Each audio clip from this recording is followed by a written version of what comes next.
জাহাঙ্গীরনগর মুসলিম বিশ্ববিদ্যালয়ের প্রতিষ্ঠার পর থেকে নিয়ে গত 50 বা 53 বছরের মধ্যে এটি প্রথম কোনো ইসলামী অনুষ্ঠান। যখন আমাকে বললো যে গত 53 বছরে কোনোদিন এখানে ইসলামী অনুষ্ঠান প্রকাশ্যে হয়নি, তাই আমি বলছিলাম গত 53 বছরে এই বিশ্ববিদ্যালয়ে কি কোনো মুসলিম মায়ের দুধ পান করেছে এরকম কোনো সন্তান আসেনি? তো এক সফরে রাসূলুল্লাহ সাল্লাল্লাহু আলাইহি ওয়াসাল্লাম সাহাবীদের নিয়ে রওনা দিয়েছেন। দীর্ঘ যাত্রার কারণে শরীরে ক্লান্তি থাকার কারণে তারা রাত একটু দেরি করে ঘুমিয়েছেন। তো রাত একটু দেরি করে ঘুমানোর ফলে পরের দিন ফজরে উঠতে সকলের দেরি হয়েছে। পরের দিন ফজরে উঠতে যখন সকলের দেরি হয়েছে তখন এমন একটা অবস্থা দাঁড়িয়ে গেছে যে সূর্য উদয় হওয়ার পর তাদের ঘুম ভাঙতেছে, তথা সকলের ফজরের সালাত কাজা হয়ে গেছে। হাদিস সহিহ, রাসূলুল্লাহ সাল্লাল্লাহু আলাইহি ওয়াসাল্লামের পক্ষ থেকে এই হাদিস সহিহ। তো সর্বপ্রথম যিনি ঘুম থেকে জাগ্রত হয়েছেন, হাদিসের বর্ণনাকারী হচ্ছে ইমরান বিন হুসাইন রাদিয়াল্লাহু তাআলা আনহু। সর্বপ্রথম যিনি ঘুম থেকে জাগ্রত হয়েছেন তিনি আবু বকর রাদিয়াল্লাহু তাআলা আনহু। আবু বকর রাদিয়াল্লাহু তাআলা আনহু ঘুম থেকে জাগ্রত হওয়ার পর দ্বিতীয়জন যিনি ঘুম থেকে জাগ্রত হয়েছেন তিনি ওমর ইবনুল খাত্তাব রাদিয়াল্লাহু তাআলা আনহু। তো ওমর ইবনুল খাত্তাব এবং আবু বকর রাদিয়াল্লাহু তাআলা আনহুর মধ্যে আবু বকর রাদিয়াল্লাহু তাআলা আনহু আল্লাহর নবীকে ডাকতেও যাননি, জাগাতেও যাননি।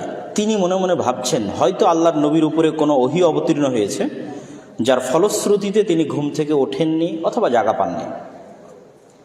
কিন্তু ওমর রাদিয়াল্লাহু তাআলা আনহু যেহেতু স্ট্রেট ফরওয়ার্ড এবং খুব বেশি সাহসী, ফলত তিনি সরাসরি রাসূলুল্লাহ সাল্লাল্লাহু আলাইহি ওয়াসাল্লামের কানের কাছে গিয়ে তাকবীর দিতে শুরু করলেন। আল্লাহু আকবার, মা আসাবান নাস, কি হলো মানুষের যে তারা সকলেই ঘুমিয়ে আছে। তো তার তাকবীর ধ্বনিতে রাসূলুল্লাহ সাল্লাল্লাহু আলাইহি ওয়াসাল্লাম জাগ্রত হয়ে গেলেন। রাসূলুল্লাহ সাল্লাল্লাহু আলাইহি ওয়াসাল্লাম জাগ্রত হওয়ার পরপরই সাহাবীদেরকে আদেশ দিলেন যে তোমরা দ্রুত এই স্থান ত্যাগ করো, দ্রুত এই স্থান ত্যাগ করো। এই বাক্যের ব্যাখ্যায় বহু মুহাদ্দিসিনে কেরাম লিখেছেন যে কোনো একটি জায়গায় যখন কোনো অসৎ কাজ, অকল্যাণকর কাজ সংঘটিত হয় তখন সেখানে শয়তানের আসর বা প্রভাবকে মাথায় রেখে তিনি দ্রুত সেই জায়গা পরিবর্তন করতে বললেন। জায়গা পরিবর্তনের সাথে সাথে মানুষের মন মানসিকতা, শয়তানের প্রভাব অনেক কিছু থেকে সে হয়তো বেরিয়ে আসতে পারবে। তো জায়গা পরিবর্তন করার পর সাহাবীদের মধ্যে একজন সাহাবী যিনি যার উপর ফরজ গোসল ছিল কিন্তু তিনি ফরজ গোসল করার মতো পানি পাচ্ছিলেন না, তো তিনি সালাত আদায় করেননি, দাঁড়িয়ে আছেন। রাসূল সাল্লাল্লাহু আলাইহি ওয়াসাল্লাম সালাত আদায় শেষে তাকে জিজ্ঞেস করছেন তুমি কেন সালাত আদায় করনি? তো বলে ঘটনা এই আল্লাহ নবী পানি পায়নি, দাঁড়িয়ে আছে। তো আল্লাহ নবী বললেন তুমি তায়াম্মুম করো, তথা ফরজ গোসল থাকা অবস্থাতেও মাটি দিয়ে পবিত্রতা অর্জন করা যাবে। তো তিনি তায়াম্মুম করে এবার সালাত আদায় করলেন। তারপরে তারা রওনা দিলেন। রওনা দেওয়ার পর আমরা সকলেই জানি যে মরুভূমিতে পানির সংকট। পরবর্তী সালাত আসার আগে এবং পরবর্তী খাবার চাহিদা আসার আগে পানির সংকট দেখা দিল। আশেপাশে প্রচুর পরিমাণে পানি খোঁজা হলো কিন্তু কোনো পানির জায়গা অনুসন্ধান করে পাওয়া গেল না। ফলত রাসূলুল্লাহ সাল্লাল্লাহু আলাইহি ওয়াসাল্লাম আলী রাদিয়াল্লাহু তাআলা আনহুকে পাঠালেন তার সাথে আরেকজনকে দিয়ে যে তোমরা দূর দূরান্ত পর্যন্ত খুঁজে আসো যেখানে গেলে পানি পাওয়া যেতে পারে। আলী রাদিয়াল্লাহু তাআলা আনহু পানি অন্বেষণের জন্য বের হলেন। কিছু দূর যাওয়ার পর রাস্তায় একজন মহিলাকে দেখছেন, ইমরাআতুন সাদাতুন, একজন মহিলা যে 2 মটকা, চামড়ার মটকা অথবা অন্য কোনো কিছুর হতে পারে, সেই 2 মটকা পানি পরিপূর্ণ করে নিয়ে আসতেছে। আলী রাদিয়াল্লাহু তাআলা আনহু সেই মহিলাকে জিজ্ঞেস করলেন যে পানি তুমি কোথায় পেলে, পানির জায়গা কোথায়? তখন সেই মহিলা উত্তরে বলছে যে আহদি বিল মা আমস হাযিহি সাআহ, গতকাল আমি এই জায়গাতে ছিলাম, এই সময়ে গতকাল আমি এই জায়গাতে ছিলাম, আমি পানি অন্বেষণের জন্য বের হয়েছি, গতকাল এই সময়ে এই জায়গায় ছিলাম, তথা দীর্ঘ 24 ঘন্টার পথ সফর করে সে পানি নিয়ে আসতেছে। তো আলী রাদিয়াল্লাহু তাআলা আনহু বুঝলেন যে আশেপাশে পানির জায়গা খুবই সংকট, অতএব 20-25 ঘন্টার আগে পানি পাওয়ার কোনো উপায় নেই। তখন তিনি সেই মহিলাকে বলতেছেন যে আপনি কি মুহাম্মদ সাল্লাল্লাহু আলাইহি ওয়াসাল্লামকে চিনেন কিনা, তার নাম ধরে। তো আচ্ছা, ওই লোক যে সাবিই হয়ে গেছে, নিজের দিন বা নিজের ধর্ম ত্যাগ করে ফেলেছে। তো মানুষজন বলা বলি করতো যে মুহাম্মদ সাল্লাল্লাহু আলাইহি ওয়াসাল্লাম তার দিন বা ধর্ম ত্যাগ করে ফেলেছেন। হ্যাঁ, সেই লোক। তো তিনি আপনাকে ডাকছেন, তিনি আপনার সাথে কথা বলতে চান, একটু কথা বলবেন। তখন সেই মহিলাকে সাথে করে নিয়ে তার পানি সহ আলী রাদিয়াল্লাহু তাআলা আনহু রাসূলুল্লাহ সাল্লাল্লাহু আলাইহি ওয়াসাল্লামের নিকটে উপস্থিত হলেন। রাসূলুল্লাহ সাল্লাল্লাহু আলাইহি ওয়াসাল্লাম তাকে বলতেছেন যে তার পানি থেকে তারা পানি গ্রহণ করতে পারবে কিনা, এই মর্মে তার কাছে তিনি অনুমতি চাচ্ছেন। তো মহিলা বলছে যে আমার 2জন ইয়েতিম বাচ্চা আছে, আমি একজন বিধবা মহিলা, আমার ছেলে মেয়েদের আমি লালন পালন করি এবং আমি দেখাশোনা করি, তো আমি তাদের জন্য এই পানি সংগ্রহ করেছি। তখন রাসূলুল্লাহ সাল্লাল্লাহু আলাইহি ওয়াসাল্লাম তার পানি থেকে পানি সংগ্রহ না করে তাকে বললেন, ঠিক আছে, তোমার পানি থেকে আমরা পানি নিব না। সামান্য কিছু পানি সেখান থেকে আলাদা একটি মগে তিনি সংগ্রহ করলেন বা আলাদা কোনো কিছুতে সংগ্রহ করলেন, করে রাসূলুল্লাহ সাল্লাল্লাহু আলাইহি ওয়াসাল্লাম কিছু আয়াত অথবা কিছু দোয়া পড়ে সেই পানিতে ফু দিলেন। ফু দেওয়ার পর সেই পানি পুনরায় সেই মটকা বা সেই কলসের মধ্যে ঢেলে দেওয়া হলো। তারপরে তিনি সাহাবীদেরকে বললেন যে তোমরা এবার এখান থেকে পানি নেওয়া শুরু করো। সাহাবীরা ওই দিন কতজন ছিল আল্লাহ সুবহানাহু ওয়া তাআলা ভালো জানে, যতজন ছিল সবাই সেখান থেকে পানি নিলেন, ওযু করলেন, খাওয়া দাওয়া করলেন, নিজের সাথে থাকা চতুষ্পদ জন্তুকে খাওয়ালেন। কিন্তু ওই মহিলার পানি যে পরিমাণ ছিল, যতটুকু ছিল ততটুকুই থেকে গেল। ঘটনা এখানেই শেষ না, আমার উদ্দেশ্য এটি বলা না। আমি রাসূল সাল্লাল্লাহু আলাইহি ওয়াসাল্লামের নেতৃত্বের গুণাবলীর একটা অংশ তুলে ধরার জন্য আজকে এই একটা লম্বা হাদিস বলবো, বাকি পয়েন্টগুলো ধীরে ধীরে শেষ করে দেবো ইনশাআল্লাহ। এবার রাসূলুল্লাহ সাল্লাল্লাহু আলাইহি ওয়াসাল্লাম সাহাবীদেরকে বললেন যে তোমাদের কারো যদি চাদর থাকে তাহলে এখানে চাদর বিছাও। একজন সাহাবী চাদর বিছালো। তিনি বললেন তোমাদের যার কাছে যা আছে, খাদ্যদ্রব্য, জিনিসপাতি, খেজুর, ছাতু, ফলমূল, সে এখানে জমা দাও, টাকা পয়সা যার যতটুকু সম্ভব। তো সাহাবীদের যার কাছে যা যতটুকু ছিল সে সেখান থেকে ততটুকু ওই চাদরের উপর জমা দিতে লাগলো। জমা দিতে দিতে মোটামুটি একটা ভালো পোটলার মতো, একটা টুকলির মতো হয়ে গেল। রাসূলুল্লাহ সাল্লাল্লাহু আলাইহি ওয়াসাল্লাম সেটিকে বেঁধে ওই মহিলার হাতে দিয়ে বললেন, এই যে তোমার পানি যেভাবে ছিল সেভাবে, আর এই যে তার সাথে অতিরিক্ত আমাদের পক্ষ থেকে তোমার সন্তানদের জন্য হাদিয়া। এখানে যতজনের যার কাছে যা খাবার ছিল, টাকা পয়সা যা ছিল সেটা জমা করে তিনি সেই মহিলার হাতে দিলেন। সেই মহিলা সেগুলো নিয়ে ফিরে গেল। তার এলাকার মানুষজন তাকে জিজ্ঞেস করলো তোমার এত দেরি হলো কেন? তো বলে এই ঘটনা। তো সেই মহিলা সেখানে গিয়ে বলল যে পৃথিবীতে যদি সবচেয়ে বড় কোনো জাদুকর থেকে থাকে আর মোহাম্মদ যদি সত্যিই জাদুকর হয়, তাহলে আসমানের নিচে জমিনের উপর তার চেয়ে বড় জাদুকর কেউ হতে পারে না, আজকে আমি যা দেখেছি। আর যদি তিনি জাদুকর না হন, সত্যবাদী হন, তাহলে তিনি আসলেই সত্য নবী। ঘটনা চলতে থাকলো, দিন যায় রাত যায়। তো রাসূলুল্লাহ সাল্লাল্লাহু আলাইহি ওয়াসাল্লাম বিভিন্ন সময় বিভিন্ন মুজাহিদ বাহিনী প্রেরণ করেন। তো মুজাহিদ বাহিনী যখন কোথাও যায়, গণ্ডগোল হয়, মারামারি হয়, যুদ্ধ হয়, কিন্তু কখনোই কোনো মুজাহিদ বাহিনী ওই মহিলা যেই গ্রামে থাকতো সেই গ্রামে গিয়ে কখনো আক্রমণও করেনি, সেই গ্রামে কাউকে কখনো কোনো কিছু জিজ্ঞেসও করেনি, কিছু বলেওনি। কিন্তু তার আশেপাশের বহু জায়গায় মুজাহিদদের সাথে যুদ্ধ হয়েছে, আর অনেক কিছু হয়েছে। তো একটা সময় তাদের মনের মধ্যে প্রশ্ন দেখা দেয় যে আশেপাশে যুদ্ধ বিগ্রহ হলো, আমাদের এখানে কেন কেউ আসে না? অথচ তখন মুহাম্মদ সাল্লাল্লাহু আলাইহি সাল্লামের দিন দিন তার ক্ষমতা এবং তার শক্তি এবং তার সামর্থ্য বাড়ছে। তখন সেই মহিলা তাদেরকে বলল, ওই গ্রামের মানুষজনকে বলল যে আমি ধারণা করছি যে আমি ওই দিন মুহাম্মদ সাল্লাল্লাহু আলাইহি ওয়াসাল্লামকে যে পানি পান করার যে সহযোগিতাটা করেছিলাম, ওই সহযোগিতার মুকাফাআহ, বিনিময় স্বরূপ মুহাম্মদ সাল্লাল্লাহু আলাইহি সাল্লাম আমাকে এবং আমার গ্রামবাসীর যেন কোনো ক্ষতি না হয়, কোনো ভীত সন্ত্রস্ত না হয়, এই জন্য তিনি কখনোই কোনো মুজাহিদ বাহিনী এই দিকে প্রেরণ করেননি বা পাঠাননি। তো এই ঘটনার যে কয়েকটা পয়েন্ট আমাদের কাছে শিক্ষণীয়, সেটা হচ্ছে রাসূলুল্লাহ সাল্লাল্লাহু আলাইহি ওয়াসাল্লাম এমনি এমনি নেতা ছিলেন না।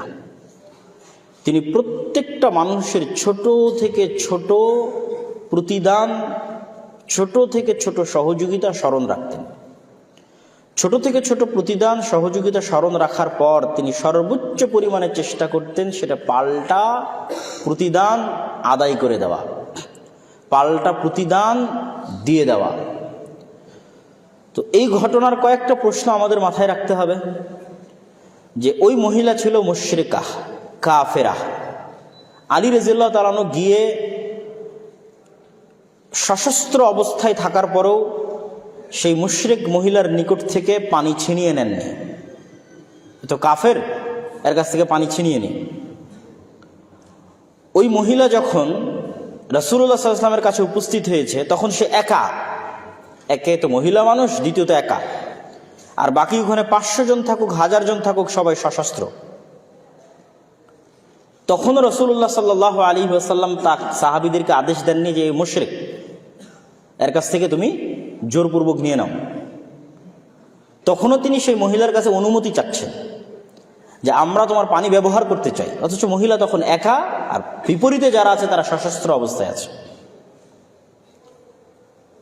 তো মহিলা পানি ব্যবহারের পিছনে যখন অনুমতি দিল না, তখন রাসূলুল্লাহ সাল্লাল্লাহু আলাইহি ওয়াসাল্লাম তার পানি যে অবস্থায় ছিল সে অবস্থায় রেখেই ব্যবহারের জন্য তার যে মুআজিজা, আল্লাহর যে রহমত এবং বরকত, সে আল্লাহর সাহায্য চেয়ে ওই পানিকে ওসিলা বানিয়ে, মাধ্যম বানিয়ে তিনি তার পানি যে অবস্থায় ছিল সে অবস্থায় রাখার ব্যবস্থা করলেন। তাহলে প্রকৃত অর্থে মহিলার নিকট থেকে পানি নেওয়া হলো না, তার পানি যে অবস্থায় আছে সে অবস্থায় থাকলো। আমরা হলে বলতাম যে ঠিক আছে, আপনার পানিতে যে অবস্থায় আছে সে অবস্থায় থাকলো, তো ঠিক আছে আপনি যান, আপনার পানি তো আপনাকে বুঝিয়ে দিয়েছি। আবার সে তো মুশরিক, এই মুশরিককে এত দাম দেওয়ার দরকার আছে নাকি? কিন্তু রাসূল সাল্লাল্লাহু আলাইহি ওয়াসাল্লাম তার পানি যে অবস্থায় আছে সে অবস্থায় থাকার পরেও তিনি তার পানিটা ব্যবহার করে যে উপকারটা গ্রহণ করলেন, সেটার জন্য তিনি পাল্টা তখন ইনস্ট্যান্ট সব সাহাবীর নিকট থেকে সহযোগিতা জমা করে তাকে বুঝিয়ে দিলেন। তারা তো বলতে পারতো, আর ওর যে 2 ছেলে আছে সেই 2 ছেলে মুশরিক, ওরা না খেয়ে মরলে আমাদের কি সমস্যা, না খেয়ে মরুক, ওরা যদি পানিও না পায় তাদের কি সমস্যা। কিন্তু না, তিনি তার পানি যে অবস্থায় সে অবস্থায় থাকার পরেও তাকে তিনি পাল্টা উপকার করছেন। দ্বিতীয়ত, এই ঘটনা তিনি ভুলে যেতে পারতেন, কিন্তু ভুলে না গিয়ে তিনি বহুদিন পর্যন্ত এই ঘটনা স্মরণে রেখেছেন যে একজন মুশরিক মহিলার কাছ থেকে তিনি সামান্য একটা উপকার গ্রহণ করেছিলেন। তো তখন অত্র অঞ্চলের মানুষ দেখলো যে তাদের গ্রামের একটা নিম্ন ঘরের, একটা সাধারণ ঘরের একজন মহিলাকে এত বড় একজন নবী, এত বড় একজন শাসক এত বড় মূল্যায়ন করতে পারেন, এই সামান্য একটা উপকার এতদিন স্মরণে রাখতে পারেন। তখন সমগ্র গ্রাম একত্রিত হয়ে ওই মহিলার সাথে রাসূল সাল্লাল্লাহু আলাইহি ওয়াসাল্লামের দরবারে এসে একসাথে ইসলাম গ্রহণ করলো। তো রাসূলুল্লাহ সাল্লাল্লাহু আলাইহি ওয়াসাল্লামের এই নেতৃত্বের গুণাবলীগুলো আমরা মুসলমানেরা অর্জন করতে পারিনি।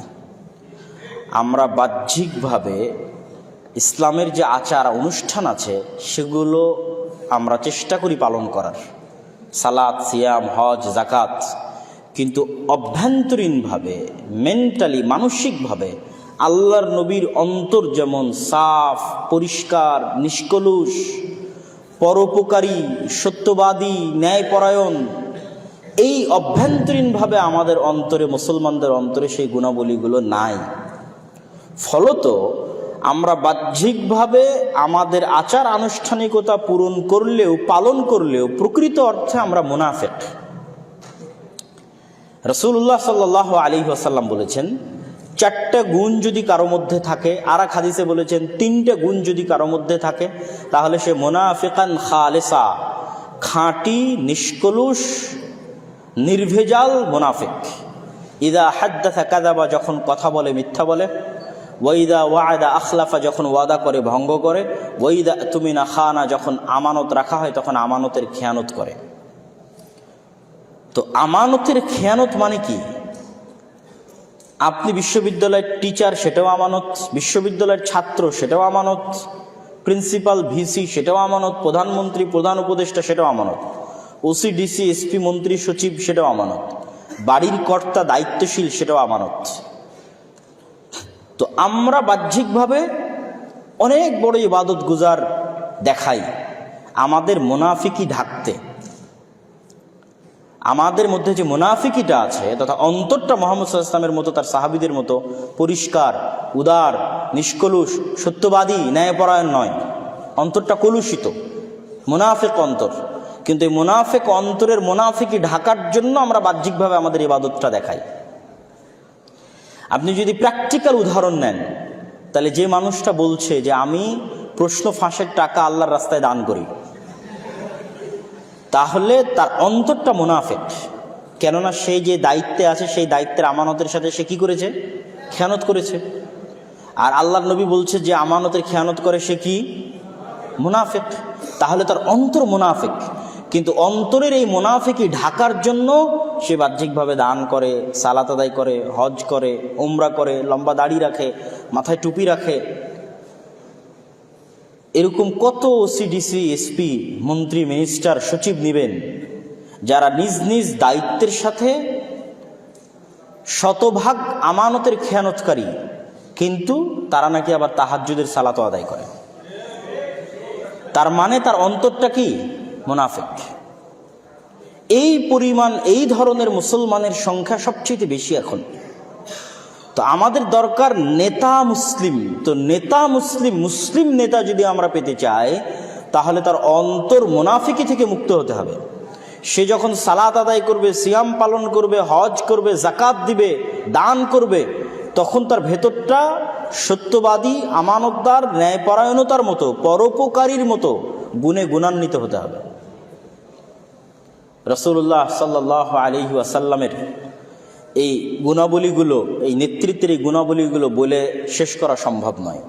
তার সত্যবাদিতা, তার ন্যায়পরায়ণতা, তার আমানতদারিতা, তার পরোপকারিতা বলে শেষ করা সম্ভব নয়। এগুলো প্রত্যেকটা দিয়ে তিনি লিডারশিপ, অ্যাজ এ লিডার তিনি তার সমাজে জাহেলি যুগেও প্রতিষ্ঠিত, ইসলাম আসার পরও প্রতিষ্ঠিত। এমনকি রাসূলুল্লাহ সাল্লাল্লাহু আলাইহি ওয়াসাল্লামের এই নেতৃত্বের গুণাবলীর দুটো গুণ বলে আমি আমার বক্তব্যের শেষের দিকে চলে যাব। রাসূলুল্লাহ সাল্লাল্লাহু আলাইহি ওয়াসাল্লাম পরোপকারী। হেরা গুহায় যেই দিন তার নিকটে ইসলাম আসলো, পবিত্র কোরআনের আয়াত অবতীর্ণ হলো, সেই দিন তিনি সেখান থেকে বের হয়ে খাদিজা রাদিয়াল্লাহু তাআলা আনহার কাছে গিয়ে, কাছে গিয়ে বলছেন, আমি মারা যাব, আমাকে চাদর দিয়ে ঢেকে দাও, জ্বর চলে আসতেছে। খাদিজা রাদিয়াল্লাহু তাআলা বলছেন, কখনো নয়, আপনি মারা যাবেন না। কেন? আমি সংক্ষেপে শেষ করছি। মারা যাবেন না কেন? আপনি আত্মীয়তার সম্পর্ক রক্ষা করেন, মেহমান আসলে মেহমানের মেহমানদারি করেন, বিপদগ্রস্ত মানুষকে সহযোগিতা করেন, যার বোঝা ভারী হয়ে গেছে, ঋণের বোঝা, তাহমিলুল কাল, তার বোঝা আপনি বহন করেন। তো এই যে 5টা গুণ বললো, আর একটাও খাদিজা রাদিয়াল্লাহু তাআলা বললেন না যে আপনি হীরা গুহায় এতদিন আল্লাহর ইবাদত করেছেন, আল্লাহ আপনার ক্ষতি করবে না, এটা বললেন না। তার অন্তরটা পরিষ্কার এবং উদার, স্বচ্ছ। তার প্রমাণ এই 5টা গুণ। তিনি মেহমান আসলে মেহমানের মেহমানদারি করেন, তিনি প্রত্যেক আত্মীয়র সাথে সুসম্পর্ক রক্ষা করেন, তিনি বিপদগ্রস্ত মানুষকে সহযোগিতা করেন, যার ঋণের বোঝা ভারী হয়ে গেছে, রাস্তাঘাটে চলতে ফিরতে বোঝা ভারী হয়ে গেছে, সে বোঝা তিনি বহন করেন। তো শুধু এতটুকুই বলা না, আল্লাহর নবীর সিরা যেটি ছিল তার সবচেয়ে বড় প্রমাণ হচ্ছে আবু বকর রাদিয়াল্লাহু তাআলা। কেন? আল্লাহর নবীর সবচেয়ে ক্লোজ ফ্রেন্ড, বেস্ট ফ্রেন্ড হচ্ছে আবু বকর রাদিয়াল্লাহু তাআলা। তো যখন মক্কায় আল্লাহর নবী মাজলুম, তখন তিনি সাহাবীদের অনুমতি দিয়েছেন, তোমরা আজকের ইথিওপিয়া, হাবশা, সেখানে হিজরত করবে। তো ওখানে হিজরত করার উদ্দেশ্যে আবু বকর রাদিয়াল্লাহু তাআলা মক্কা থেকে বের হয়ে গেছে। রাস্তার মধ্যে একজন কাফের মুশরিক আবু বকর রাদিয়াল্লাহু তাআলা রাস্তা থামিয়ে দিয়েছে। কোথায় যাচ্ছেন আপনি? তো বলে, মক্কার লোক আমাকে থাকতে দিচ্ছে না, স্বাধীন মতো শান্তি মতো দিন পালন করতে পারছি না মক্কার লোকের অত্যাচারে, তাই হিজরত করতেছি হাবশার উদ্দেশ্যে, ইথিওপিয়ার উদ্দেশ্যে। তখন ওই কাফের উত্তরে বলছে, আপনার মতো লোক লা ইখরাজ ওয়ালা ইয়াখরুজ, আপনার মতো ব্যক্তি মক্কা থেকে বেরো হতে পারে না, মক্কার মানুষ আপনাকে বেরো করে দিতে পারে না। কেন? ইন্নাকা লা তাসিলুর রাহিম, আপনি আত্মীয়তার সম্পর্ক রক্ষা করেন, ওয়া তুঈনু আলা নাওয়াইবিল হক, বিপদগ্রস্তকে সহযোগিতা করেন, ওয়া তাহমিলুল কাল, যার বোঝা ভারী হয়ে গেছে তার বোঝা বহন করেন। প্রত্যেক যেই গুণ খাদিজা রাদিয়াল্লাহু তাআলা আনহা আল্লাহর নবীর জন্য হীরা গুহা থেকে বের হওয়ার পর আল্লাহর নবীকে বলেছিলেন, ওই প্রত্যেকটা গুণ এই কাফের, এই মুশরিক আল্লাহর নবীর সবচেয়ে ক্লোজ ফ্রেন্ড আবু বকর রাদিয়াল্লাহু তাআলা আনহুর জন্য বলতেছে। তার মানে আবু বকর রাদিয়াল্লাহু তাআলা আনহু আল্লাহর নবীর সিরা থেকে কি পরিমাণ শিখেছে যে দুইটা ডিফারেন্ট ঘটনায় সেম গুণাবলী তাদের জন্য বলা হচ্ছে। আল্লাহর নবীর জন্য খাদিজা রাদিয়াল্লাহু তাআলা আনহা বলছেন হেরা গুহা থেকে বের হওয়ার পর, আবু বকর রাদিয়াল্লাহু তাআলা আনহুর জন্য একজন কাফের বলছে যখন তিনি মক্কা থেকে হিজরত করে চলে যাচ্ছেন তখন সেম গুণ। আর আবু বকর রাদিয়াল্লাহু তাআলা আনহুর এই উন্নত চরিত্রের কারণে, এই উন্নত গুণাবলীর কারণে যা তিনি আল্লাহর নবীর নিকট থেকে শিখেছিলেন, অসংখ্য বড় বড় সাহাবী আবু বকর রাদিয়াল্লাহু তাআলা আনহুর হাতে ইসলাম গ্রহণ করেছে। আপনারা জানেন কিনা জানি না যে আশারা মুবাশশিরিনা বিল জান্নাহ, যে 10 জন জান্নাতের সুসংবাদ প্রাপ্ত সাহাবী, সেই 10 জনের অর্ধেকের বেশি সাহাবী আবু বকর রাদিয়াল্লাহু তাআলা আনহুর হাতে ইসলাম গ্রহণ করেছে। কেননা তিনি এরকম উন্নত চরিত্রের ছিলেন, মানুষকে প্রভাবিত করে ফেলতে পারতেন, মানুষকে ইনফ্লুয়েন্স করে ফেলতে পারতেন, মানুষকে ইমপ্রেস করে ফেলতে পারতেন তার উন্নত চরিত্র, উন্নত গুণাবলী দিয়ে। কিন্তু আজকে আমরা মুসলমানেরা সবচেয়ে পিছিয়ে আছি ওই জায়গাতে। এটি গেল আল্লাহ নবীর পরোপকারী হওয়ার গুণ। আর একটা গুণ বলে আমার বক্তব্যের শেষের দিকে চলে যাব, সত্যবাদিতা এবং ন্যায়পরায়ণতা। আল্লাহর নবী হওয়ার আগে মক্কায় সবচেয়ে বেশি পরিচিত এই দুটো গুণের কারণে। সমগ্র মক্কাবাসী জানে কে সত্যবাদী, মুহাম্মদ সাল্লাল্লাহু আলাইহি ওয়াসাল্লাম সত্যবাদী, কে ন্যায়পরায়ণ, মুহাম্মদ সাল্লাল্লাহু আলাইহি ওয়াসাল্লাম ন্যায়পরায়ণ। আবু সুফিয়ান আল্লাহর নবী থেকে 1000 কিলোমিটার দূরে, 1500 কিলোমিটার দূরে জেরুজালেমে বাদশাহ হিরাক্লিয়াসের দরবারে কোনো রেকর্ডার অন নাই, কোনো লাইভ নাই, কিচ্ছু নাই। কেউ আবু সুফিয়ানের কথা রেকর্ড করে নিবে এর কোনো অপশন নাই, কেউ আবু সুফিয়ানের কথা লাইভ প্রচার করবে এর কোনো অপশন নাই। 1000 কিলোমিটার দূরে জেরুজালেমে বাদশাহ হিরাক্লিয়াসের সামনে আবু সুফিয়ান রাদিয়াল্লাহু তাআলা আনহু তখন কাফের। তখন তিনি সাক্ষ্য দিচ্ছেন যে মুহাম্মদ সাল্লাল্লাহু আলাইহি ওয়াসাল্লাম সত্যবাদী। মুহাম্মদ সাল্লাল্লাহু আলাইহি ওয়াসাল্লামকে আমরা কখনো দেখিনি, মা জাররাবনা, কখনো তার অতীত ইতিহাসে আমরা কখনো দেখিনি যে সে মিথ্যার আশ্রয় নেয়, কখনো দেখিনি। তাহলে যদি মুহাম্মদ সাল্লাল্লাহু আলাইহি ওয়াসাল্লামের মধ্যে এই সত্যবাদিতা এবং ন্যায়পরায়ণতা না থাকতো, আবু সুফিয়ান মুহাম্মদ সাল্লাল্লাহু আলাইহি ওয়াসাল্লামের হাতে ইসলাম গ্রহণ করতেন না। কেননা তো মুহাম্মদ সাল্লাল্লাহু আলাইহি ওয়াসাল্লাম নেতা হতে পারতেন না। যে আরেকজনের সাথে অন্যায় করে সে নেতা হতে পারে না, যে আরেকজনকে কটু কথা বলে সে নেতা হতে পারে না, যে আরেকজনের গীবত করে সে নেতা হতে পারে না, যে আরেকজনের সাথে হিংসা করে সে নেতা হতে পারে না। অসম্ভব। মানুষ তার থেকে দূরে সরে যাবে, মানুষ তার কাছে আসবে না, মানুষ তার হাতে ইসলাম গ্রহণ করবে না। কিন্তু মুহাম্মদ সাল্লাল্লাহু আলাইহি ওয়াসাল্লাম স্বচ্ছ, এত জুলমের পর, এত অত্যাচারের পর তিনি মানুষের প্রতি অন্যায় করেননি। তিনি তার নেতৃত্বের যে উন্নত গুণ ছিল সেটি বজায় রেখেছেন। ফলত মানুষ বড় বড় নেতা তার কাছে সে ইসলাম গ্রহণ করতে সংকোচ করতো না। খালিদ বিন ওয়ালিদের মতো বড় নেতা, আমর ইবনে আল আসের মতো বড় নেতা, উমর ইবনে আল খাত্তাবের মতো বড় নেতা, আবু সুফিয়ানের মতো বড় নেতা, এরা সব আল্লাহর নবীর বিরুদ্ধে যুদ্ধ করেছে বড় বড় লিডিংয়ে থেকে। এত বড় বড় বিরোধী দলের এত বড় বড় নেতা হওয়ার পরও আল্লাহর নবীর সামনে এসে ইসলাম গ্রহণ করতে তাদের মধ্যে চুল পরিমাণ সংকোচ কাজ করেনি। কেন? একটাই কারণে কাজ করেনি, রাসূল সাল্লাল্লাহু আলাইহি ওয়াসাল্লামের স্বচ্ছ উন্নত চরিত্রের কারণে। কিন্তু সেই স্বচ্ছ উন্নত চরিত্র থেকে মুসলিমরা পিছিয়ে। ইউরোপ এবং আমেরিকায় বসবাস করা মুসলমানদেরকে দেখে আমি হতবাক হয়ে যেতাম। সবার কথা বলতেছি না, বহু মুসলমান ইউরোপ এবং আমেরিকায় গিয়ে মিথ্যার আশ্রয় নেয়। সরকারের কাছে, ইহুদি, খ্রিস্টান, কাফের সরকারের কাছে 2 টাকা বেশি পাবে এই জন্য মিথ্যা বলে। তাহলে এই মুসলমান যে মিথ্যার আশ্রয় নিচ্ছে সে তো তার আত্মমর্যাদা, আত্মসম্মান নষ্ট করে দিচ্ছে, সে ইসলামের মূল্যবোধ ধ্বংস করে দিচ্ছে। ইসলামের মূল্যবোধের একটা বড় অংশ হচ্ছে মানুষের সেলফ রেসপেক্ট। রাসূলুল্লাহ সাল্লাল্লাহু আলাইহি ওয়াসাল্লাম ইসলামী অর্থনীতির একটা মানদণ্ড দাঁড় করিয়ে দিয়েছেন, আল কানাআহ, অল্পে তুষ্টি। মানুষ সুদের ভিত্তিতে লোন নেওয়া এটা আরো পরে, কিন্তু কর্জে হাসানাও নিবে বিলাসিতার জন্য, যে পাকা মাটির বাড়ি টিনের করবে, টিনের বাড়ি পাকা করবে, মোটরসাইকেল নাই নিবে, ফ্রিজ নাই নিবে, এসি নাই নিবে, এই ধরনের কাজের জন্য কর্জে হাসানা নিবে, সুদ ভিত্তিকের কথা বলতেছে না, নিবে। এটার প্রতি আল্লাহর নবী অনুৎসাহিত করেছে। কেন? যখন আপনি একবার কর্জে হাসানা নেবেন, সে আপনার কাছে টাকা চাইবে, দিতে পারবেন না, মিথ্যার আশ্রয় নেবেন। যখন আপনি নিজে মিথ্যা বলবেন, আপনার পরিবার মিথ্যা বলবে, আপনার স্ত্রী মিথ্যা বলবে, তখন এদের কারো সেলফ রেসপেক্ট নাই, আত্মসম্মান নাই, এরা কখনোই নেতা হতে পারবে না, এরা তো গোলাম থাকবে। এই পরিবার থেকে কখনো নেতার জন্ম হবে না, মহাবীরের জন্ম হবে না, মহাপুরুষের জন্ম হবে না। কেন? সেলফ রেসপেক্ট হারিয়ে ফেলেছে, এমনি গোলাম হয়ে গেছে। এই জন্য অভ্যন্তরীণভাবে স্বাধীন থাকার জন্য, অভ্যন্তরীণভাবে নেতা হওয়ার জন্য শতভাগ আত্মসম্মান, আত্মমর্যাদা থাকার জন্য সত্যবাদিতা, ন্যায়পরায়ণতা এগুলোর বিকল্প নাই। বক্তব্যের শেষের দিকে এসে আমি আপনাদেরকে কয়েকটি উদাত্ত আহ্বান জানাতে চাই। জাস্ট একটু ভেঙে ভেঙে দু একটি উদাত্ত আহ্বান জানাবো। প্রথমত, আপনারা আপনাদের পার্শ্ববর্তী দেশ ভারতকে দেখেন, তারপরের একটু দূরে মধ্যপ্রাচ্যে ইসরায়েলকে দেখেন। গত 24 ঘন্টায় ইসরায়েল সিরিয়ার 500-র অধিক জায়গায় বোমা হামলা চালিয়েছে। পৃথিবীর কাউকে জিজ্ঞেস করার প্রয়োজন মনে করেনি, পৃথিবীর কারো অনুমতি নেওয়ার প্রয়োজন মনে করেনি, না জাতিসংঘ, না আমেরিকা, কারো না, ড্যাম কেয়ার। কিন্তু তারা ভ্রান্তির উপর কতটা অ্যাগ্রেসিভ, কতটা উগ্র, কতটা কট্টর হতে পারে ভ্রান্তির উপর। আপনাদের পার্শ্ববর্তী দেশের যারা হিন্দুত্ববাদী দল, তারা তাদের ভ্রান্ত, সবাই জানে, আপনারাও জানেন, ভ্রান্তির উপর তারা কতটা কট্টর হতে পারে, কতটা শক্ত হতে পারে। আর আপনারা মুসলমানেরা বলতেছেন যে না, আমরা স্বাধীন হয়েছি, আমরা খুব সাহসী। আমি বলি, আপনারা সেই দিন স্বাধীন, সেই দিন সাহসী, তারা ভ্রান্তির উপর দাঁড়িয়ে যদি বলতে পারে যে আমরা অখণ্ড হিন্দুত্ববাদী ভারত প্রতিষ্ঠা করব, মানে হিন্দু ধর্ম একটা ভ্রান্ত ধর্ম, এটা আপনি জানার পর আপনি দেখছেন এই ভ্রান্তির উপর কতটা শক্ত যে আমরা হিন্দুত্ববাদ রাষ্ট্রীয়ভাবে প্রতিষ্ঠা করতে চাই। তাহলে আপনি কিসের সাহসী যদি আপনি বলতে না পারেন যে আমরা বাংলাদেশে রাষ্ট্রীয়ভাবে ইসলাম প্রতিষ্ঠা করতে চাই? আপনি সাহসী না, আপনি ভীরু কাপুরুষ। আর এই ভীরুতা, এই কাপুরুষতা আপনাকে শিখিয়েছে সেকুলারিজম। সে কেন সেকুলার হয় না? ইসরায়েল কেন সেকুলার হয় না?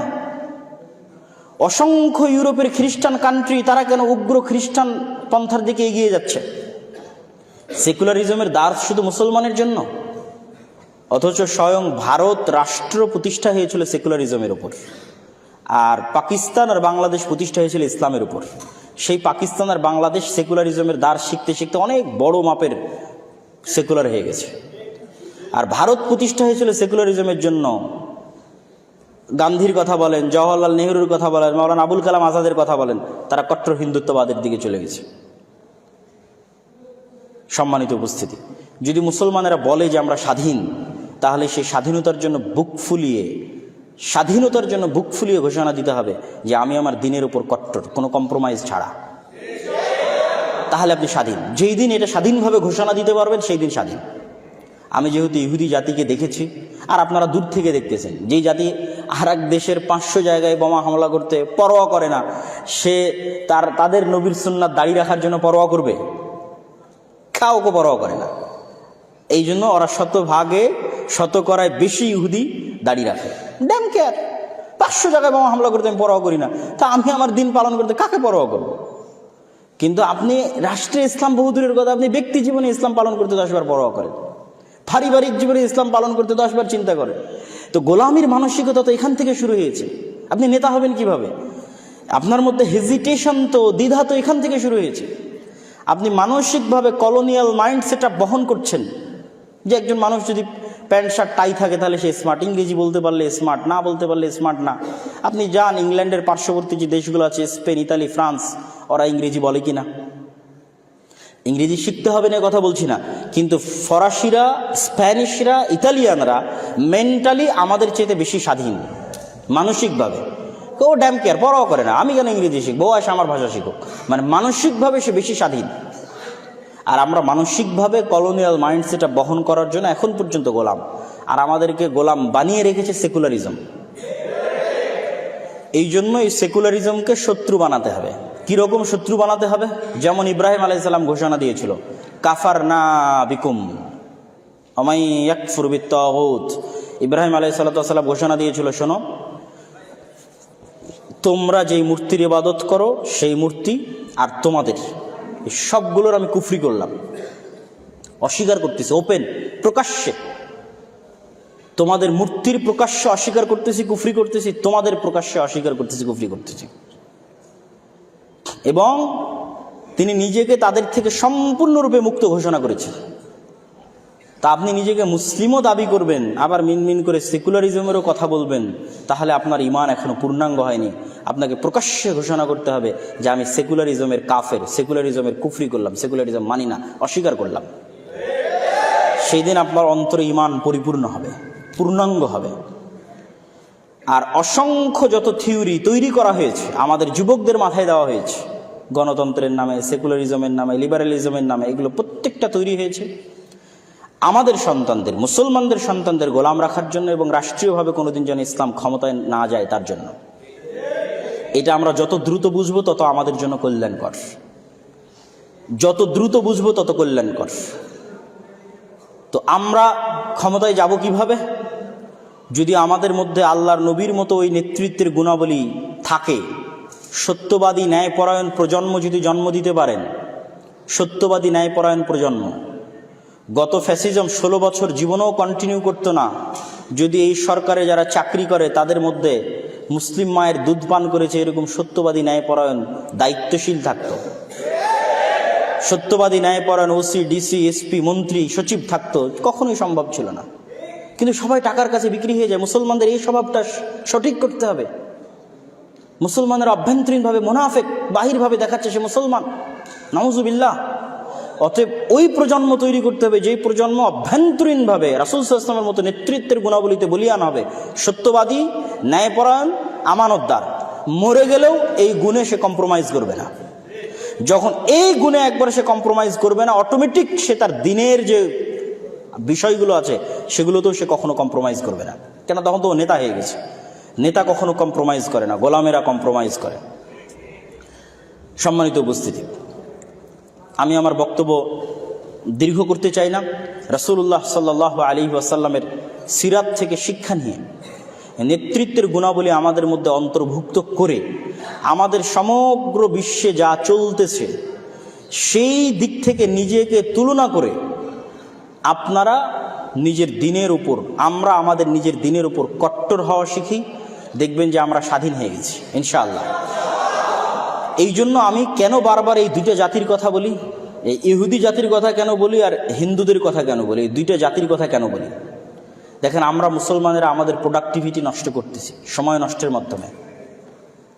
আর তাদেরকে দেখেন, আপনি ইহুদি ফ্যামিলি বলেন, পরিবার বলেন, সমাজ বলেন, সেখানে যান, তাদের সন্তানেরা কিন্তু আমাদের মতো প্রোডাক্টিভিটি নষ্ট করে না। মাদকতা, জুয়া এগুলোর মধ্যে নিমজ্জিত হয়ে সময় নষ্ট করে না। আমরা যদি শুধু বলি যে হ্যাঁ আমি মুসলমান, আল্লাহ আমাকে সাহায্য করবে, জি আল্লাহ সাহায্য করবে, কিন্তু আল্লাহ একটা সিস্টেমে পৃথিবীকে ডেভেলপ করেছে, ওই সিস্টেমের মধ্যে দিয়ে যদি আপনি না যান তাহলে আল্লাহ সুবহানাহু ওয়া তাআলা কীভাবে আপনাকে সাহায্য করবে? আপনাকে তো এই সিস্টেমের মধ্যে ফাইট দিতে হবে, চেষ্টা করতে হবে। আপনি ঘরে বসে থাকবেন, আপনি free fire, PUBG, Facebook, Twitter, YouTube, TikTok এগুলোতে সময় নষ্ট করবেন, নেটফ্লিক্স এগুলোতে সময় নষ্ট করবেন, আর আরেকজন বসে থেকে পড়াশোনা করবে, গবেষণা করবে, জ্ঞানী হবে, তো আল্লাহ সুবহানাহু ওয়া তাআলা তো আপনাকে সহযোগিতা করবে না। আপনাকেও তাদের মতো প্রোডাক্টিভ হতে হবে। আপনি আরেকজন খ্রিস্টানের সাথে যদি চলেন, পথভ্রষ্ট খ্রিস্টান, তাহলে আপনি শিখতে পারবেন না কিছু। আপনি দেখবেন সেও সপ্তাহের ইনকাম 2 দিনে গার্লফ্রেন্ডদের সাথে শেষ করে দিচ্ছে, অথবা পাবে গিয়ে শেষ করে দিচ্ছে, অথবা বারে গিয়ে শেষ করে দিচ্ছে। পাবে জুয়া খেলে, বারে মাদকতার মাধ্যমে, অথবা গার্লফ্রেন্ডকে নিয়ে কোথাও ঘুরতে গিয়ে শেষ করে দিচ্ছে। কিন্তু আপনি যদি একজন ইহুদির সাথে চলাফেরা করেন, হোঁচট খাবেন। ওদের টেন্ডেন্সি ভিন্ন, লক্ষ্য উদ্দেশ্য ভিন্ন। একটা বড় টার্গেট নিয়ে কঠোর পরিশ্রম করে যাচ্ছে, পৃথিবীকে কিভাবে কন্ট্রোল করবে, শাসন করবে, অল্প সংখ্যক হওয়ার পরও তার পিছনে জান প্রাণ দিয়ে চেষ্টা করে যাচ্ছে। আপনি যদি ওই আর একটা পথভ্রষ্ট খ্রিস্টানদের মতো এইভাবেই আপনার প্রোডাক্টিভিটিকে নষ্ট করেন, মাদকতা, জুয়া, নারী ইত্যাদির মধ্যে শেষ করেন, আপনি পৃথিবী শাসন করতে পারবেন না। প্রথমত আপনাকে ওই রাস্তায় চলা শুরু করতে হবে। ওই রাস্তায় যখন চলা শুরু করবেন, আপনি যদি অন্যের কাছে যদি 100% থাকে, আপনার কাছে 50% থাকে, আল্লাহ আপনাকে বিজয় দিবে ইনশাআল্লাহ। আপনি চেষ্টা করার পর বাকিটার দায়িত্ব আল্লাহ সুবহানাহু ওয়া তাআলার উপরে। তা আমি আমাদের তরুণদের, যুবকদের উদাত্ত আহ্বান জানাবো যে আমরা নিঃসংকোচে, নির্দ্বিধায় আমাদের দিনের উপর কট্টর হই এবং আমাদের সময়টা আমাদের দেশ ও জাতির উন্নতির জন্য জ্ঞান অর্জনের পিছনে লাগাই। ঢাকা বিশ্ববিদ্যালয়ে হাজার হাজার ছাত্রছাত্রী টিএসসি চত্বরে বসে ফুটবল বিশ্বকাপের উন্মাদনায় ব্যস্ত। আপনি কল্পনা করেন যে অক্সফোর্ড, ক্যামব্রিজে সেই উন্মাদনায় ছাত্রছাত্রীরা সময় নষ্ট করতেছে কিনা? পাবেন না। তারা পড়াশোনা করতেছে, জ্ঞান অর্জন করতেছে, কিন্তু আমরা পড়াশোনা এবং জ্ঞান অর্জন থেকে অনেক পিছিয়ে। আমরা যে আমাদের পার্শ্ববর্তী দেশকে নিয়ে হাসি ঠাট্টা করতেছি। আপনি বেঙ্গলোরে যান, বেঙ্গলোরকে তারা সেকেন্ড সিলিকন ভ্যালি বানিয়েছে। আমেরিকার যে সিলিকন ভ্যালিতে তথ্য প্রযুক্তির সকল বলা যায় হাউস, সেই সেকেন্ড তারা তৈরি করেছে বেঙ্গলোরে। তো আপনি হিন্দুদেরকে কি নিয়ে ঠাট্টা বিদ্রুপ করবেন? আপনার ওইরকম সিলিকন ভ্যালি কোথায় বাংলাদেশে? ওইরকম তথ্য প্রযুক্তির স্কুল, কলেজ, ইউনিভার্সিটি হাব কোথায়? আমরা তো তৈরি করতে পারিনি। তাহলে আপনাকে ওই জগতে টেক্কা দিতে হবে, দিনের উপর কট্টর হতে হবে এবং জ্ঞান বিজ্ঞানে চেষ্টা পরিশ্রম করে টেক্কা দিতে হবে। তাহলে জাতি হিসেবে স্বাধীন হবেন। আর যদি সারাদিন মুখে সেকুলারিজম আর লিবারালিজম এগুলো যদি মুখে আওড়ান, নিজের দিনের সাথে কম্প্রোমাইজ করেন আর মদ জুয়া ইত্যাদি নিয়ে ব্যস্ত থাকেন, তাহলে আমাদের গোলামির জন্য অন্য কাউকে দোষ দিয়ে লাভ নাই। আমাদের গোলামির জন্য আমরাই দায়ী। আমাদের পরবর্তী প্রজন্ম গোলাম থাকবে, তাদের পরবর্তী প্রজন্ম গোলাম থাকবে। স্বাধীন হতে চাইলে মাথা উঁচু করে দাঁড়াতে হবে, পরিশ্রম করতে হবে। আল্লাহ সুবহানাহু ওয়া তাআলা আমাদের জাতিকে, আমাদের দেশকে, আমাদের পরবর্তী প্রজন্মকে স্বাধীন হিসেবে এই গোলামির জিনজির থেকে মুক্ত হওয়ার তৌফিক দান করুক, আল্লাহুম্মা আমিন। কিছু প্রশ্ন আপনাদের পক্ষ থেকে এসেছে। কেউ যদি মডারেট মুসলিম বলে পরিচয় এবং তাত্ত্বিকভাবে সেকুলারিজম প্রমোট করে, সে কি দিনের ভিতর থাকতে পারবে বা প্রকৃত মুসলিম থাকবে? কেউ যদি সেকুলারিজমকে মনে প্রাণে বিশ্বাস করে, তাহলে তার মুসলিম থাকার সম্ভাবনা খুবই কম।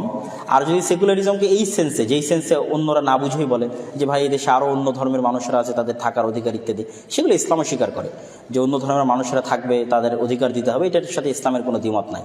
ইসলামের দ্বিমত হচ্ছে আপনি সেকুলারিজমের নামে আসলে অন্তরে ইসলাম বিদ্বেষ লালন করা হয় এবং রাষ্ট্রীয়ভাবে, রাষ্ট্রীয় কাঠামোগতভাবে সেকুলারিজমের নামে ইসলামকে, ইসলামের বুকে লাথি দেওয়া হয়, তথা মুসলমানদের যে অধিকার, সেই অধিকারকে ডাউন করার জন্য সেকুলারিজম ইউজ করা হয়। তো এই জন্য আমি বললাম যে আপনাদেরকে আপনাদের পার্শ্ববর্তীদের থেকে শিখতে হবে। আপনি এত বড় সেকুলার, তো আপনি কলকাতার দাদা বাবুদের আগে সেকুলার হতে বলেন, ওরা আগে সেকুলার হোক। আপনারা তো তাদের থেকে দার্স নেন। এই দেশের বড় বড় সেকুলাররা কাদের থেকে দার্স নেয়? কলকাতার সেকুলারদের থেকে দার্স নেয়। তো ভারতে আগে তোমরা সেকুলারিজম কায়েম করো, তারপর আপনি বাংলাদেশে সেকুলারিজমে শিক্ষা দিয়েন। ভারতে যদি তারা হিন্দুত্ববাদ কায়েম করে, তো বাংলাদেশে ইসলাম কায়েম করতে সমস্যা কী? মানুষের স্বাধীন ইচ্ছা শক্তি বলতে মূলত কি বোঝায়? যখন কেউ নিজের ইচ্ছা দ্বারা কোনো সিদ্ধান্তে উপনীত হয়, সেটা প্রকৃত অর্থে আল্লাহর সিদ্ধান্ত বলে পরিগণিত হয় কি না? যদি তাই হয়, তবে মানুষের ইচ্ছা শক্তি স্বাধীন কি করে হয়? অনুগ্রহ করে ইসলামের মূলত হবে। প্রথমত, আল্লাহ সুবহানাহু ওয়া তাআলার ইচ্ছা শক্তি বলতে আল্লাহর অনুমতি, আল্লাহর পারমিশন, এবং এটা আল্লাহ সুবহানাহু ওয়া তাআলার একটা সিস্টেম, যে সিস্টেমের উপর তিনি ডেভেলপ করে পৃথিবীকে ছেড়ে দিয়েছেন। আর স্বাধীনভাবে চিন্তা করার কল্পনা, সিদ্ধান্ত মানুষের। এই সিদ্ধান্ত বাস্তবায়নে যে শক্তি বা যে অনুষঙ্গগুলো মানুষ ব্যবহার করতেছে, যে জিনিসগুলো মানুষ ইউজ করতেছে, প্রত্যেকটা পার্টস, প্রত্যেকটা শক্তি, সব কিছু আল্লাহ সুবহানাহু ওয়া তাআলার দেওয়া। আমি কান দিয়ে শুনতেছি, শোনার সিদ্ধান্তটা নেওয়ার ক্ষেত্রে আমি স্বাধীন, কিন্তু এই কানের শ্রবণ শক্তি কে দিয়েছে? আল্লাহ দিয়েছে। আমি চোখ দিয়ে দেখতেছি, গুনাহের কাজই দেখতেছি, এইটা দেখার সিদ্ধান্ত নেওয়ার স্বাধীনতা আমার, কিন্তু এই চোখে দেখার শক্তি কে দিয়েছে? আল্লাহ সুবহানাহু ওয়া তাআলা দিয়েছে। তো তিনি যে আমার দেখার শক্তিটা ছিনিয়ে নিচ্ছেন না ওই খারাপ কাজ করা অবস্থায়, আমি আর একটা মানুষকে অন্যায়ভাবে হত্যা করতেছি, তো আমার হাতে হত্যা করার মতো শক্তি আল্লাহর দেওয়া, ওই সময় যে আল্লাহ আমার হাত অবশ করে দিচ্ছে না, এইটাই হচ্ছে আল্লাহ সুবহানাহু ওয়া তাআলার দেওয়া আমাকে প্রদত্ত শক্তি। এটাই হচ্ছে আল্লাহ সুবহানাহু ওয়া তাআলার যেই সিস্টেমে উনি ডেভেলপ করেছেন সেই অনুমতি। কিন্তু ডিসিশন, স্বাধীনতা, যেটা সিদ্ধান্ত আমি নিয়েছি সেটা আমার। যদি এটা আমার স্বাধীনতা না হতো, তাহলে আমরা তো সবাই সবাইকে হত্যা করে বলতাম যে এটা আমি করিনি, তাকদিরে লেখা ছিল, তুমি কেন আমাকে হত্যা করবা? সেটা না, আপনি ওই হত্যা আপনার সিদ্ধান্তই করেছেন, কিন্তু ওই হত্যা করতে গিয়ে যত কিছুর আপনি সহযোগিতা নিয়েছেন, প্রত্যেকটাই আল্লাহ সুবহানাহু ওয়া তাআলার। আপনার শক্তি, আপনার মেধা, আপনার কান, সব কিছু আল্লাহ সুবহানাহু ওয়া তাআলার দেওয়া, সিদ্ধান্ত আপনার। আমরা জানি কন্যা সন্তান, আচ্ছা তাকদিরের বিষয় মনে রাখতে হবে, তাকদির আল্লাহর জ্ঞান। আমরা অনেক সময় ভুল করি, আগে মাথায় এটা ইনস্টল করে নিতে হবে, তাকদির মানে কি? আল্লাহর জ্ঞান। আপনারা এখন বিজ্ঞানের মাধ্যমে বলে দিতে পারতেছেন ওখানে বৃষ্টি হবে, ওখানে ভূমিকম্প হবে, এই বাচ্চা হবে, ছেলে হবে, মেয়ে হবে, অনেক কিছু বলে দিতে পারতেছেন। তো আল্লাহ সুবহানাহু ওয়া তাআলা এর চেয়ে কত জ্ঞানী। আল্লাহ সুবহানাহু ওয়া তাআলা বলেছেন মানুষকে অল্প সামান্যতম জ্ঞান দান করা হয়েছে। অসংখ্য হাদিসের তুলনাও দেওয়া হয়েছে, মহাসাগরের মধ্যে সুই ডুবে উঠালে যতটুকু হয় তার চেয়েও কম জ্ঞান মানুষকে দেওয়া হয়েছে। তো আল্লাহ সুবহানাহু ওয়া তাআলা এত মহাজ্ঞানী হওয়ার পর তিনি জানেন না যে আপনি ভবিষ্যতে কি করবেন? আপনাদের বিজ্ঞান বলতে পারছে, তিনি বলতে পারবেন না? এটা জ্ঞান। আমরা জানি কন্যা সন্তান আল্লাহ তাআলার রহমত। তাহলে আমার পরিচিত একজন প্রকাশ্যে সুদখোর, যার 3টি মেয়ে, তাহলে তার উপর কি আল্লাহ সুবহানাহু ওয়া তাআলার রহমত বর্ষিত হচ্ছে? আচ্ছা, কন্যা সন্তান আল্লাহর রহমত এইভাবে হাদিস নাই, এইভাবে হাদিসে এসেছে কেউ যদি 3 জন কন্যা সন্তান লালন করে তাহলে রাসূল সাল্লাল্লাহু আলাইহি ওয়াসাল্লাম তার জিম্মেদারি নিচ্ছেন যে তার কন্যা সন্তানেরা তাকে জান্নাতে নিয়ে যাওয়ার জন্য চেষ্টা করবে। তারপর আল্লাহর নবী 2 জন সন্তানের কথাও বলেছেন, তারপরে 1 জন কন্যা সন্তানের কথাও বলেছেন। এখন বিষয় হচ্ছে কিয়ামতের মাঠে সকল উপকার পাওয়ার প্রথম শর্ত তাওহীদ থাকতে হবে। সকল উপকার পাওয়ার, আল্লাহর নবীর আপন চাচা আবু তালেব, তাকে আল্লাহর নবী করজোড়ে রিকোয়েস্ট করতেছে, হাম্বল রিকোয়েস্ট, আল্লাহ আমার চাচা প্লিজ আপনি একবার বলেন লা ইলাহা ইল্লাল্লাহ, আপনি একবার লা ইলাহা ইল্লাল্লাহ বললে আপনার কি আছে না আছে তার জন্য আমি আল্লাহর কাছে যা করা লাগে সব করব।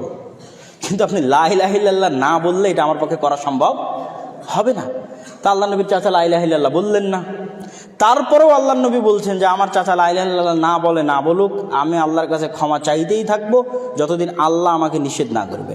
তখন এবার আল্লাহ কোরআনের আয়াত অবতীর্ণ করে দিয়ে তার নবীকে নিষেধ করছেন যে একজন নবীর জন্য এটা কখনোই শোভা পায় না যে তিনি এমন ব্যক্তির জন্য দোয়া করবেন যে আল্লাহর তাওহীদকে স্বীকার করেনি। আল্লাহু আকবার। তাহলে প্রথমত যে উপকারী পেতে চান কি লাগবে? তাওহীদ। তাওহীদ নাই কোনো উপকারী কাজ দিবেন। আল্লাহর নবী তার চাচাকেও কোনো উপকার করতে পারবেন না। তাওহীদ যদি থাকে তাহলে অবশ্যই অন্য আর গুনাহ, সেই গুনাহগুলোর শাস্তির ব্যবস্থা আল্লাহ সুবহানাহু ওয়া তাআলা করে দিবেন। যদি অন্য গুনাহগুলো তার ভারী বেশি হয়, দাড়িপাল্লায় নেকি যদি কম হয়, তাহলে সেগুলোর কি শাস্তি হবে, কি ব্যবস্থা হবে সেটা আল্লাহ সুবহানাহু ওয়া তাআলা করবেন। সেই ব্যবস্থা করে দিয়ে তাওহীদ থাকার কারণে তার যে উপকারটুকু পাওয়ার, সেই উপকারটুকু পাওয়ার ব্যবস্থা আল্লাহ সুবহানাহু ওয়া তাআলা করে দিবেন। আমাদের মৃত্যু হওয়ার পর আল্লাহ আমাদের আবার জীবিত করবেন, কিন্তু এটা অনেকেই বিশ্বাস করে না। তাদের জন্য এই আয়াতটি আমাকে ব্যাখ্যা করে দিবেন। আল্লাহই হচ্ছেন শস্য দানা ও বীজ বিদীর্ণকারী, তিনি মৃত থেকে জীবন্তকে বের করেন এবং জীবন্ত থেকে মৃতকে। এই হচ্ছেন আল্লাহর সৎপথে থেকে তোমরা কোথায় চলে যাচ্ছ? সূরা আল-আনআম 95। ইসলামের ঈমানের যে 6টা, প্রত্যেকটাই অদৃশ্যকে বিশ্বাস। এইটা এই কনসেপ্টটা আগে ক্লিয়ার করতে হবে। মানে ইসলামে ঈমানের যে 6টা, একটাও যুক্তির আলোকে বিচার করলে কেউ মুমিন হতে পারবে না। তারপরেও আল্লাহ যুক্তি দিয়েছে, দেয়নি তা না, কিন্তু আগে আপনি সামারিটা বুঝে রাখেন, পুরোটাই অদৃশ্য। আল্লাহকে আমরা কেউ দেখেছি? দেখিনি, অদৃশ্য। আমরা কি কিয়ামত দেখেছি? অদৃশ্য। আমরা কি তাকদীর দেখেছি? অদৃশ্য।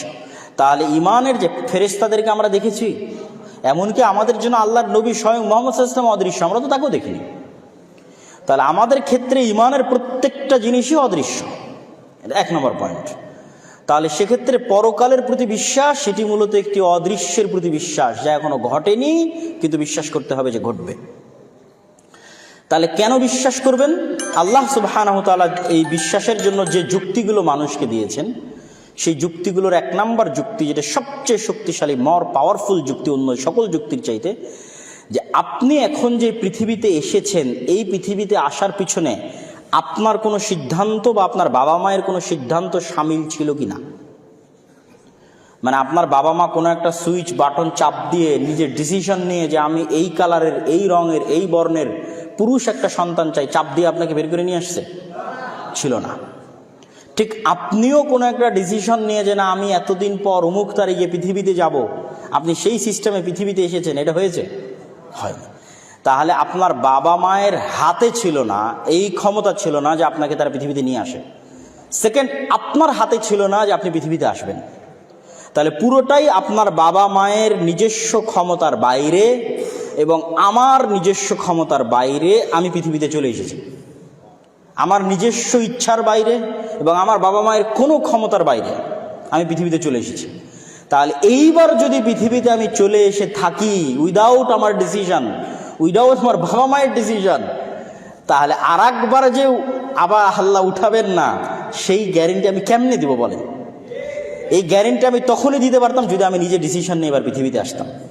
যেহেতু এবার পৃথিবীতে ডিসিশন নিয়ে আসেনি, আমার বাবা মায়েরও সেই ক্ষমতা ছিল না, পৃথিবীর কোনো বাবা মায়ের সেই ক্ষমতা নাই, তাহলে যে আল্লাহ, যেই সত্তা আমাকে এইবার আমার ইচ্ছা ছাড়া, বাবা মায়ের ক্ষমতা ছাড়া পৃথিবীতে নিয়ে এসেছেন, তিনি চাইলে এর চাইতে আরও সহজভাবে দ্বিতীয়বার আমাকে জীবিত করতে পারেন।